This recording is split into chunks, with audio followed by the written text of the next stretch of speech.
नमस्कार.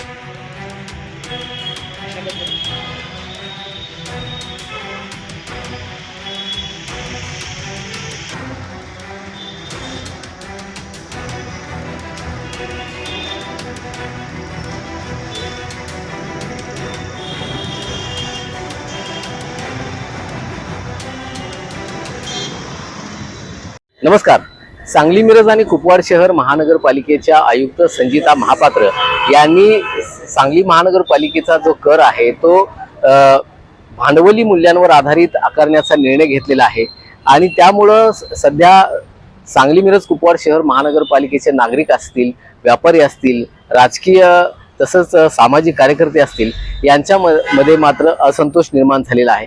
कारण हा जो निर्णय घेतलेला आहे तो एकतर्फी घेतलेला आहे आणि तो सांगलीकरांच्यावर लादण्यात येतोय अशा तऱ्हेची भूमिका इथल्या अनेक सामाजिक कार्यकर्त्यांनी असेल, नगरसेवकांनी असेल मांडलेली आहे. आणि त्यामुळं सर्व सामाजिक कार्यकर्ते आहेत, पक्षीय कार्यकर्ते आहेत, पक्षीय जे नेते आहेत यांच्याबरोबर बसून सुरुवातीला याच्यावर चर्चा झाली पाहिजे. नगरसेवकांना यामध्ये सामील करून घेऊन त्यांच्याबरोबर चर्चा झाली पाहिजे आणि त्यानंतरच हा निर्णय घेतला गेलेला पाहिजे. आणि ही जी करवाढ आहे ती करवाढ होऊच नये अशा तऱ्हेची भूमिका ही नागरिकांमधून सध्या उमटत आहे. आणि या संदर्भात आपण नवराष्ट्राच्या वतीनं या नागरिकांच्या असतील, सामाजिक कार्यकर्त्यांच्या असतील, नगरसेवकांच्या नक्की प्रतिक्रिया काय आहेत हे जाणून घेणार आहोत. सांगलीकरांना ही गोष्ट मान्य नाही तरी माझी विनंती आहे की आयुक्त मॅडमना की परत एकदा सर्व सामाजिक कार्यकर्ते, पक्षीय नेते, नगरसेवक, सांगलीचे व्यापारी आणि सगळ्या नागरिकांना घेऊन एकदा बैठक घ्यावी आणि त्या बैठकीच्या अनुषंगानं जो निकाल लागेल किंवा जी मतं येतील ते ठरवून एकतर्फी निर्णय न देता जनतेतून निर्णय यायला पाहिजे अशी आमची मागणी आहे.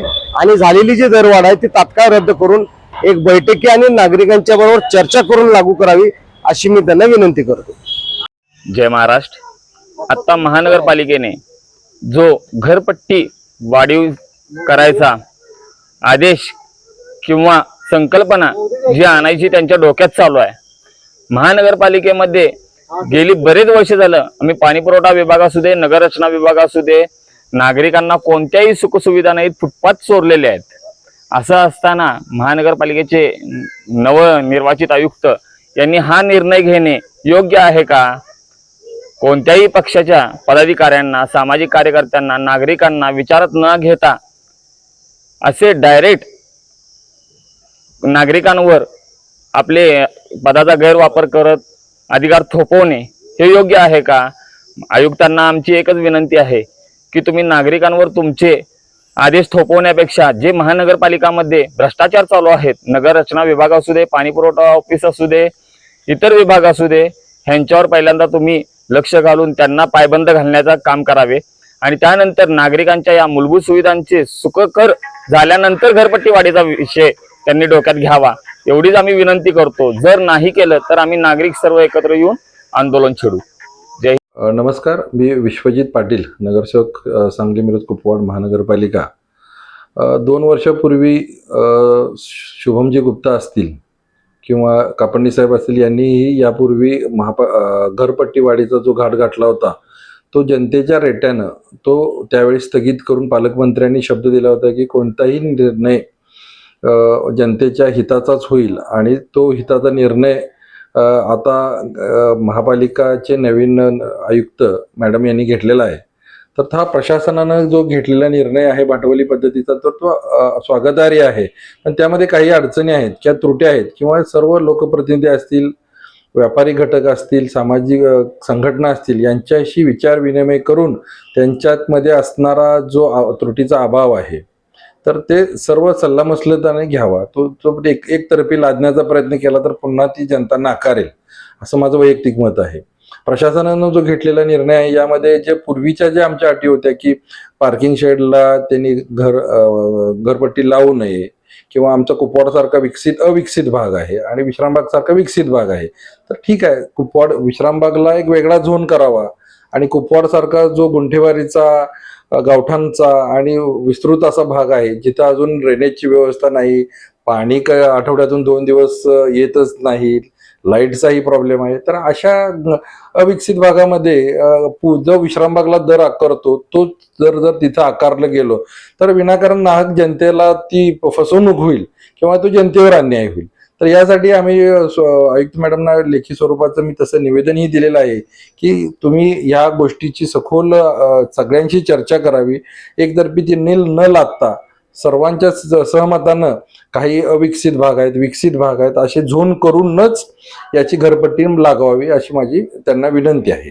शहरामध्ये मी आयुक्तांना ह्या तुमच्या माध्यमातून आवाहन करतो की तुम्ही बाजारपेठेमध्ये किंवा या शहरामध्ये सामान्य नागरिकांसाठी, शहरात येणाऱ्या ग्राहकांसाठी, बाजारपेठेत असणाऱ्या दुकानदारांसाठी काय सुविधा देताय, कुठली सुविधा देताय, तुम्ही प्रमाण द्या आम्हाला या गोष्टीचं. अहो ह्या 5 गल्ल्याच्या 4 गल्ल्याच्या बाजारपेठामध्ये एक मुतारी आहे, सिंगल एक टॉयलेट आहे, ते पण इतकं गलिच्छ आणि घाण आहे की तिथे तुम्ही जाऊन उभारू शकत नाही. महिलांसाठी, वृद्ध लोकांसाठी स्वच्छतागृह तर स्वप्नातच आहेत. अनेक अशा गोष्टी आहेत. पार्किंगची व्यवस्था महापालिकेची अधिकृत आहे का? उत्तर नाही आहे. फुटपाथ आहेत का? उत्तर नाही आहे. स्वच्छतागृहात का? उत्तर नाही आहे. मग तुम्ही कशाची करवाढ घेताय आणि कशा करता घेताय? मुळात जी जुनी घरपट्टी आहे लागू तीच जास्त आहे, ती कमी करा आणि तिथल्या नागरिकांचं राहणीमान उंचावण्यास मदत करा. महापालिकेला उत्पन्नाची गरज नाही आहे. महापालिकेचं भलीभाती उत्पन्न आहे आणि त्याच्यामध्ये तुमचं सगळं व्यवस्थित चाललेलं आहे. त्यामुळे तुम्हाला कशा करता करवाढ तुम्हालाही करायची आहे आणि का करायची आहे या भूमिका सगळ्या स्पष्ट करा. आणि मी खेद व्यक्त करतो, बऱ्याच वेळेला तुमच्या लोकांना फोन करून आमच्यासारख्या शिखर संघटनेला सुद्धा आयुक्त भेटायला वेळ देत नाहीत. ही निषेधार्ह गोष्ट आहे. उद्या आमच्यासारख्या लोकांना अशी तुम्ही वागणूक देत असाल तर सामान्य लोकांना काय वागणूक देणार आहे तुम्ही? त्यामुळे अधिकारी, तुम्ही जे लोक अपॉइंट झालेले आहात ते आमच्यासाठी आहात, आम्ही तुमच्यासाठी नाही आहे. आमच्या कर रूपी पैशातनं तुम्हाला सुविधा आणि पगार दिला जातो. या गोष्टीची पहिला सखोलतेनं जाणीव करून घ्या. आणि आम्हाला सुविधा देण्यासाठी, आम्हाला कम्फर्ट देण्यासाठी तुम्ही आहात. आमच्यावर जाचक कर लादण्यासाठी तुम्ही नाही आहात. अन्यथा या सगळ्या गोष्टींचा उहापोह आंदोलनामध्ये केला जाईल आणि सन्माननीय मुख्यमंत्र्यांची या विषयावर आम्हाला भेट घ्यावी लागेल.